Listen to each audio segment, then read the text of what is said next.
It's time for our weekly trip to the new zoo. Neil Anderson joins us from Swamico. Good morning, Neil.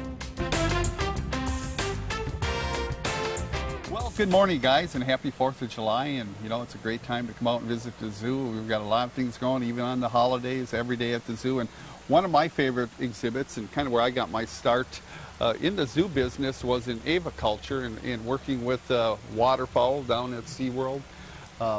And also some other parks. And, you know, this is a real neat exhibit because it is our North American aviary.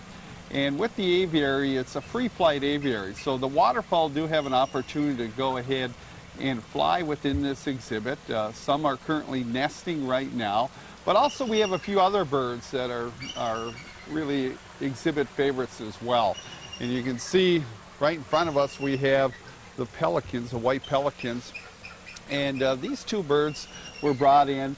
You know, they were rehab birds. They couldn't be released back to the wild with the injuries they did have. But you can see what's neat right now is, you know, when it's this hot, the one thing is birds do not have sweat glands. So they have to pant.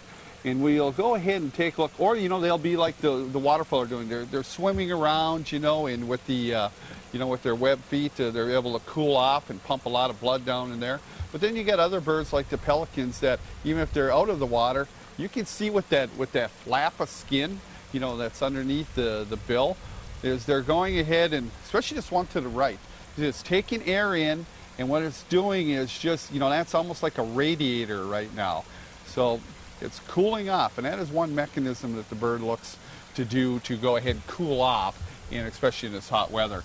You know, and we would be remiss if, being the 4th of July, that we didn't get a chance to go ahead and take a look at our bald eagle. And this is Sierra. You know, Sierra had a similar story as well, as she came from out in Oregon. And with her, you know, she was found when she was really young, just starting to learn how to hunt. Apparently what the prey item that she was after, we don't know what it was, but actually took a bite out of her, took a bite out of her wrist area, and took enough muscle mass that she really couldn't fly anymore. So we had this exhibit. You know, she was owned by the U.S. Fish and Wildlife Service. We brought her in from the Portland Audubon, and they were able to go ahead and send her out to us. We had a perfect exhibit.